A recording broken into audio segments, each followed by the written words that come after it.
Hola, soy Víctor de Natural Motion y hoy les voy a enseñar un mini tutorial de algunos movimientos básicos de parkour. Empezaremos con cómo recepcionar y cómo hacer un salto de precisión. Allá vamos. La recepción, el movimiento de parkour más básico y necesario de toda la disciplina. El saber recepcionar adecuadamente nos alejará de cualquier tipo de lesión. Es por eso que es tan importante dominarlo.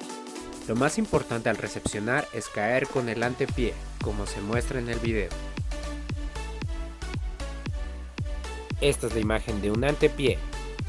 Aún en el aire y al caer se busca la distribución equitativa del peso para una mejor amortiguación y control. Recuerda seguir la flexión natural de tus rodillas. El salto de precisión, uno de los clásicos favoritos en el mundo del parkour. Este movimiento requiere técnica, potencia y precisión. Este movimiento consiste en saltar y caer con ambos pies desde tu lugar hacia el previsto.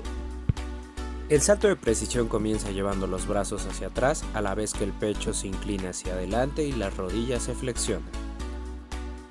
Inmediatamente después se lanzan los brazos y el pecho con fuerza al mismo tiempo que las piernas se estiran y saltan.